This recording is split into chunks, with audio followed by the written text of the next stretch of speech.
Okay, so I believe it's recording now.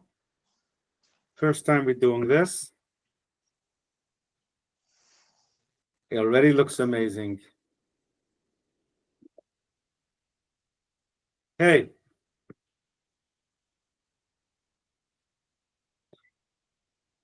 welcome, Mark.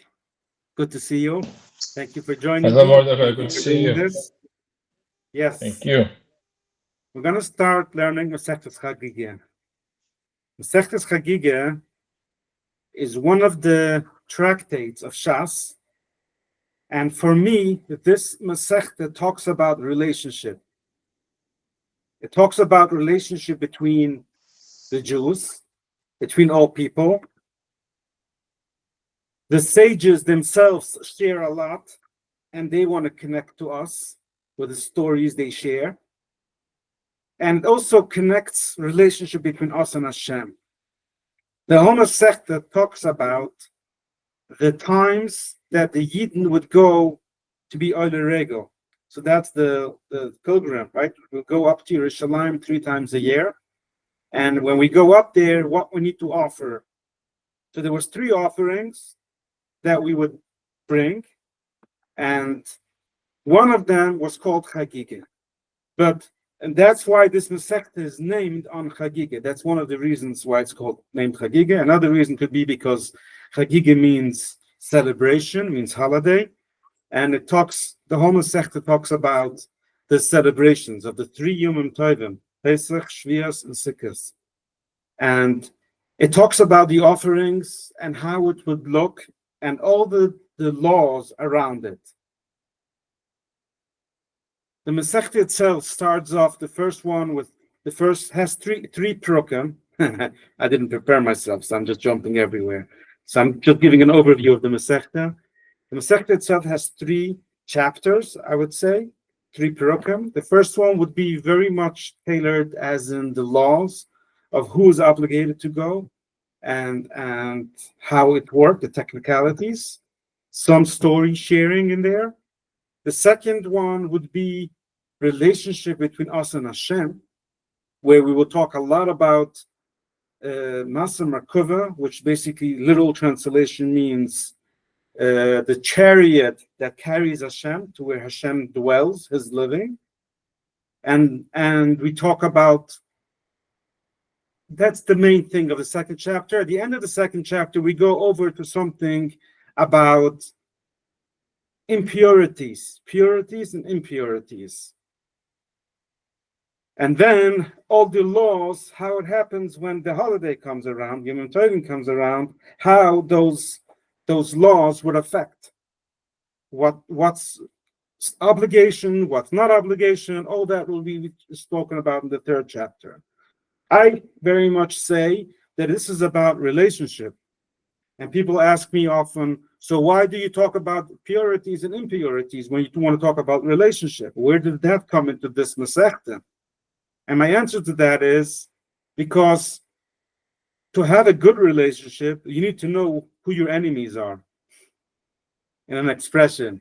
So if people live with the law and by the law and by the halacha, and they keep on saying, I'm pure and you're not pure, you cannot touch my stuff, and watch what you do when you live in such a boundaries in a locked up place, it breaks relationships. And that's why it's also part of this Masechta, so that people should be aware of it. Yes, it's good to live close to Hashem. It's good to be feeling elevated and close to Hashem, but that should be humbling us. That should not make us in any way more elite, right? When a regular king chooses us, then we may become arrogant about it. Wow, we're close to the king, we got a title. But when Hashem chooses us, when he's infinite, it only makes us more humble. It doesn't give us any title or entitlement. On the contrary, it gives us a job and it makes us being hated in the world, as we're going to see in the Masechta later on. It only causes us trouble, but it's still our job, and there's no way out of it. So that's why it's also part of this Masechta, as in relationship to Hashem, as in relationship with other people. and with Klal Yisrael, and with everyone in the world. So that's why it's all part of this Masechta. So without any more elaborating, I'm just going to just dive right into it. We're going to start with the first Mishnah. I don't know if everyone learned Gemara before or not.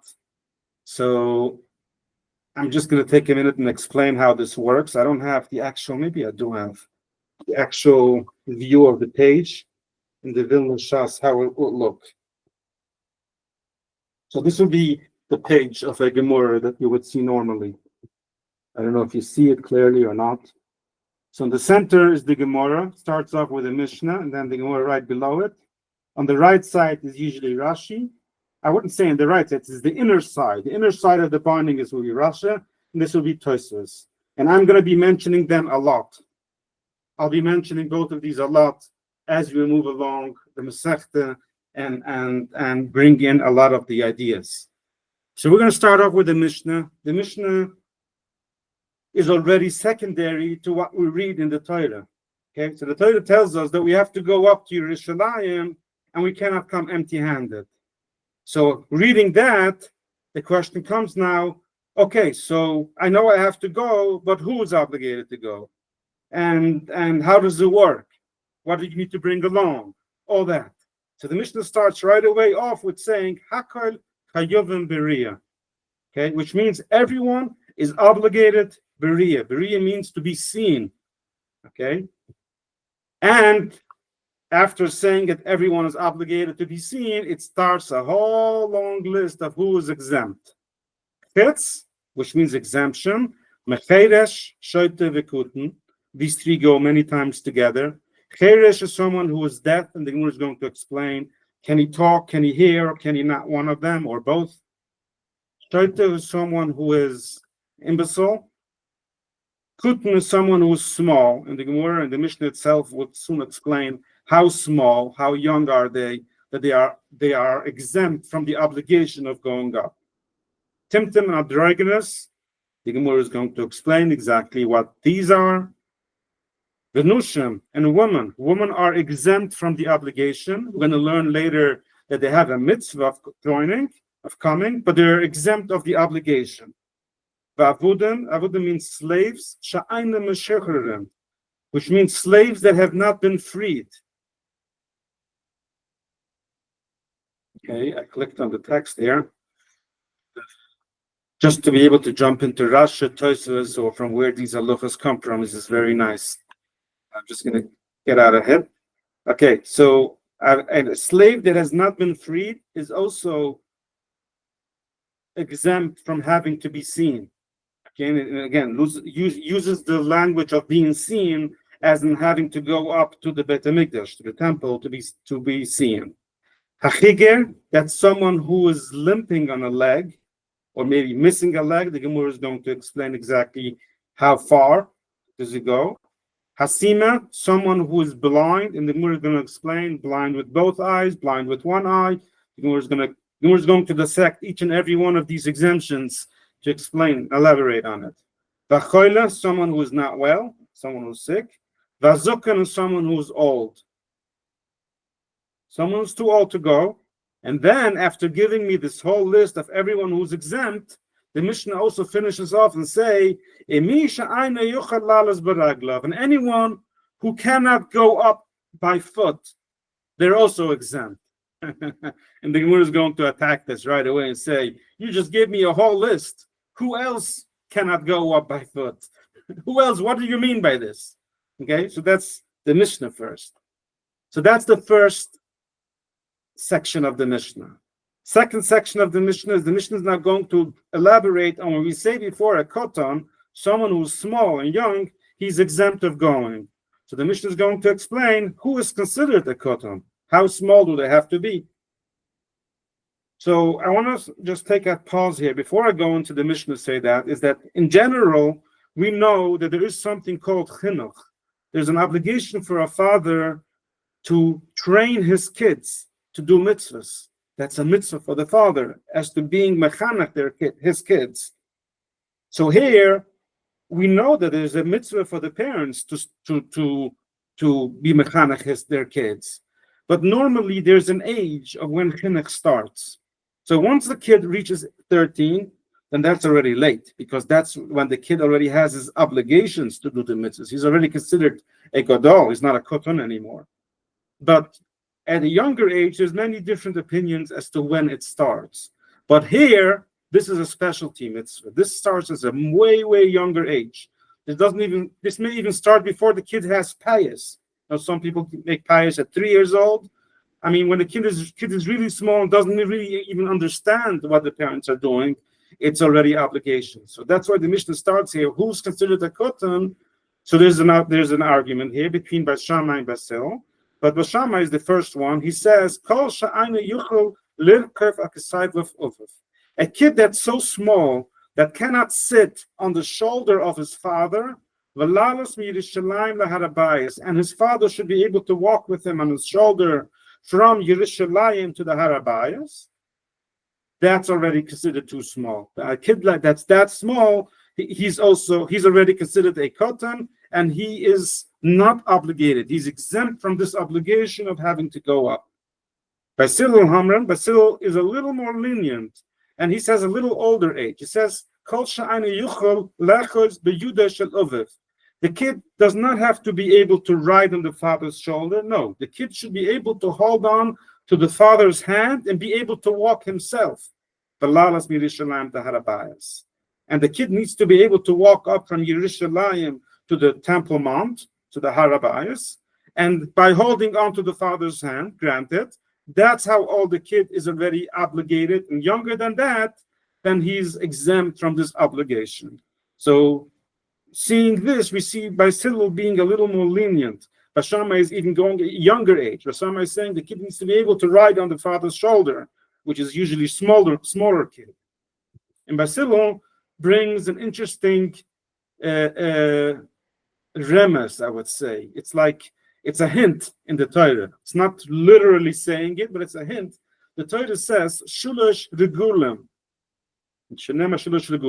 What does it mean, Shulush Regulim? Shulush Regulim in the Torah means 3 times a year. 3 times a year, we have 3 holidays.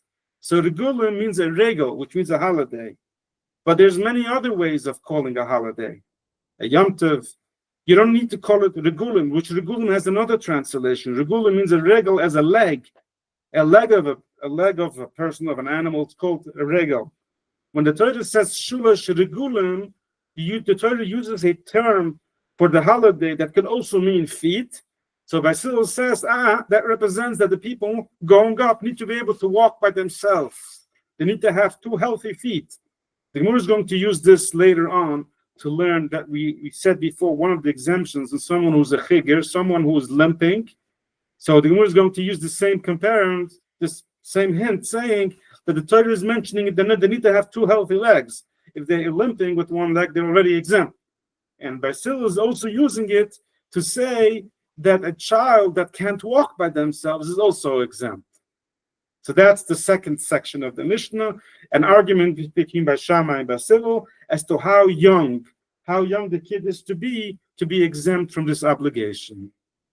Now we go to the third section of the Mishnah. Now we spoke about going up to be seen. But going up to be seen, there's 3 offerings that needs to be brought along. And we're going to talk a lot about these offerings, especially in the first chapter. So let's just get this clear and explain what these 3 offerings are, and then we'll understand their argument here in the last part between Bas Shammai and Basil. So the first offering that needs to be brought along is a offering of a carbon oila. Now let me explain. I know I use Hebrew terms here. Carbon oil is an offering that goes totally on the altar. It's totally for Hashem. Okay? It's a sheep or it's a goat. It's a year old. And that is being bought as a gift to Hashem. There's another reason for a person to bring an oila if he had sinned, but not a real sin, just a machshava, just a thought of a sin. He may want to bring an oila as an atonement for that. Another reason a person could bring an oila is it's also a way of saying thank you as a gift for Hashem. Sometimes it's a shlomim, but okay, let's keep that out of here. But basically, an oila means an offering that goes totally to Hashem. It's a gift to Hashem. The second offering that needs to be brought is called Chagigah. That is a shlomim. A shlomim is a type of offering that is being divided. Certain parts get burned on the altar. Certain parts goes to the Kohanim, the priests in the Beis Hamikdash. And some parts, or most of the animal, goes to the owners, and they celebrate. They make a party, and they eat that in Yerushalayim. So that's the Chagigah. The third offering that needs to be brought is not an obligation. It's only if you don't have enough meat in your second offering, because a person is obligated to eat meat on Yom Tov, because meat is one of the signs of showing happiness. We're going to learn that later in the Gemara as well. So a person is obligated to have enough meat. If he doesn't have enough, then he brings his third offering, which is called Shalmai Simcha. It's a shlomim, which is a type of offering that gets split into three, some on the altar, some to the priest, some to the owner, but it's only for happiness, for simcha. It's not an obligation of Chagigah. So now the Mishnah is going to talk about the first two that are obligated. Maybe I'll do a drawing on the screen at some point so that we can, because we're going to be talking a lot about these three separate offerings. So we know which one we talk about. The one that goes totally to Hashem, which is the Oila, or the second one, which is the Chagigah that gets split into three, or there's a third one, which is only if you don't have enough meat, you bring that third one. So now we're talking about the first two. How much money do you need to spend? Or even not just how much, where should you spend more money? Should you spend more money on the gift to Hashem, or should you spend more money on the second offering that more people get to eat from it? Because it gets divided into three, and it should be something big enough for everyone. We don't want the little lamb for that. So we're starting off here by Shammai Amrim. Shammai says, again, the same two sages, Shammai and Basilil. Shammai is the one going first, saying, Huriya Shtai Kesef. Huriya means the first offering that goes totally to Hashem. You spend two kesef. Whatever kesef represents, two portions of it. Chagigah, mu kesef, one. So he says the present to Hashem, you should spend double on what you're spending on your own carbon, which is the second carbon. Because that's nice, that should be proper. But Cyril Amnon says, Huriya mu kesef. The one that goes to Hashem, that's okay to spend one measurement of kesef. The Chagigah shtai kesef, when it comes to the carbon, to the offering, that more people get to eat of it, for that you're going to pay double. And the reasoning is because more people have to eat from it. You need a bigger piece. You need a bigger animal, so that costs more. Okay, so this covers the Mishnah. I want to bring down Tosfos. So on the left side, on the page, on the Gemara, there's the commentator Tosfos, and Tosfos brings in the subject here that when we start talking Hakal Chayuvim Beriya, that everyone is obligated with the mitzvah to be seen. Does this really mean just be seen, or does it mean Huriya, the offering, the first offering that needs to be brought? Okay, remember, there's a mitzvah to go up, but then there's an obligation. You can't come empty-handed. You have to bring something along. So what does the Mishnah talk about when the Mishnah says everyone is obligated to Riyah? What does Riyah mean? Is it just to be seen, going up, or does it mean the oilus Riyah, the offering that you have to bring? That's what Tosfos goes in and out, brings many different places throughout this coming chapter of the Gemara, as to that it means both. In the beginning of the Mishnah, we can very much say that it means the Riyah of the actual just going up and being seen. But at the end of the Mishnah, when it talks about Riyah, it for sure only talks about the offering, because you don't have to give a dollar value just for going up. And we're not talking here for a taxi to take you up here. We're talking for the offering. So at the end of the Mishnah for sure talks about the offering. The beginning of the Mishnah talks only about the idea of being seen. That concludes the Mishnah. You want to jump in a little bit to the Gemara, or you want to take a pause here? What do you think?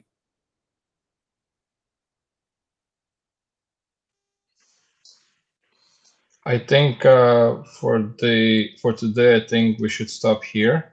Okay, good. So what are we taking away from today? This is one of our goals whenever we learn. So today we didn't learn much of stories. We learned halacha. So we learned obligations. We very clearly learned how this mitzvah would be performed. Who is obligated to do the mitzvah and who is exempt. And of course, just the names, just the titles, the Gemara is going to elaborate. And we also learned what's considered as a kotan, who's small. There's an argument in there. And we also learned the argument as to how much money is to be spent on the offerings. So that's basically halachas. When we learn halachas, we know what to do. And that's easy to say what we would take away. So thank you so much for learning today. I'm going to stop the recording here.